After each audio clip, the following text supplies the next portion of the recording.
আসসালামু আলাইকুম। তো অনর 200 বা 200 প্রো এর ভ্যারিয়েন্ট চাইনিজ না ইন্ডিয়ান নাকি গ্লোবাল এই জিনিসটা আমরা কিভাবে চেক করব বা এটার ওয়ারেন্টি স্ট্যাটাস কিভাবে চেক করব সেটা হচ্ছে আমরা এখন দেখাবো।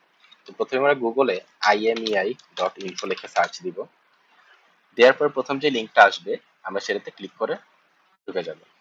এখানে আমাদেরকে প্রথমেই ইন্টার আইএমইআই নাম্বার বলবে, আমরা দুইটা আইএমইআই যে কোনো একটা দিব, দিয়ে চেক আইএমইআই দিব।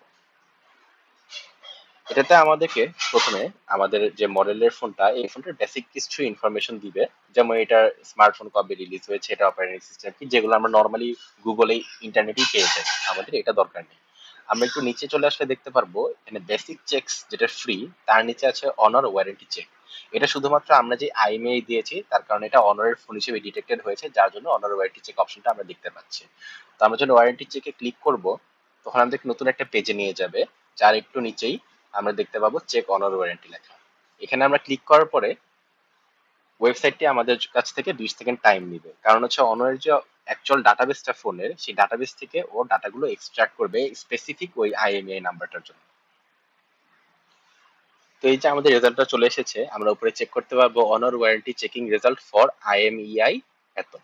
তো এখানে আমরা দেখতে পারবো ফোনের যাবতীয় যে ডিটেলস, এই ফোনের হার্ডওয়্যার রিলেটেড মানে রিজিয়ন রিলেটেড বলেন বা ভ্যারিয়েন্ট রিলেটেড বলেন, সবকিছু ইচ এন্ড এভরি ডিটেল আমরা দেখতে পারবো স্পেসিফিক এই ফোনটার ডিভাইসটার জন্য। যেমন দেখতে পাচ্ছি এখানে এটা হচ্ছে আমাদের honour 200 12 512 black colour dual card open market variant, বুঝলাম। এরপরে আমাদের আছে বিভিন্ন ম্যাক অ্যাড্রেস, সিরিয়াল নাম্বার সহ থাকবে, আইএমএই দুটাই শো করবে এখানে। আমাদের মূল যে দেখার বিষয়টা সেটা হচ্ছে এটা কোন ভ্যারিয়েন্ট, এটা কি চাইনিজ না ইন্ডিয়ান না গ্লোবাল।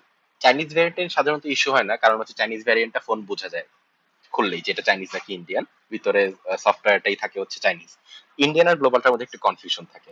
তো এই যে আমরা নিচে কান্ট্রি নেম, এই কান্ট্রি নেমের মধ্যে দেখতে পাচ্ছি এখানে AO/ইন্ডিয়া লেখা থাকে, তার মানে আমরা বুঝতে পারতেছি এটা হচ্ছে ইন্ডিয়ান ভ্যারিয়েন্টের ফোন। যদি এটা গ্লোবাল ভ্যারিয়েন্টের ফোন হতো তাহলে এটা রিজিয়ন ওয়াইজ বিভিন্ন ক্ষেত্র বিশেষে নামটা চেঞ্জ হতো, যেমন আমরা আছি বাংলাদেশে, তো গ্লোবাল ভ্যারিয়েন্ট হলে এটার নাম থাকতো এশিয়া প্যাসিফিক।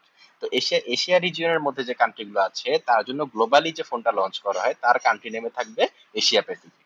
তো এখানে যেহেতু এশিয়া প্যাসিফিক নেই, AO/ইন্ডিয়া আছে, তার মানে আমরা বুঝতে পারছি এটা ইন্ডিয়ান ভ্যারিয়েন্টের ফোন। তার নিচে আমাদের মার্কেটিং নেম, এসকিউ কোড এগুলো থাকবে। ইভেন এখানে আমাদের ডিভাইসের রোম কত র্যাম কত দেখাচ্ছে, সিম কয়টা, ডুয়াল কার্ড সিম দেখাচ্ছে। আর ওয়ারেন্টি স্টার্ট ডেট এটা নেগলিজিবল, কারণ এটা হচ্ছে যে ইন্ডিয়ান ভ্যারিয়েন্টের যে ফোনগুলা সেটাতে আমাদের হচ্ছে কারেন্ট ডেটটা অলওয়েজ দেখাবে। এটা যদি আমি আগামী 2 মাস পরেও চেক করি আমাদের 2 মাসের ওই কারেন্ট ডেটটা দেখাবে, যার কারণে এই ইন্ডিয়ান ভ্যারিয়েন্টের ফোন সেটা হচ্ছে ওয়ারেন্টি চেক করার কোনো উপায় নেই। যদি গ্লোবাল ভ্যারিয়েন্ট হতো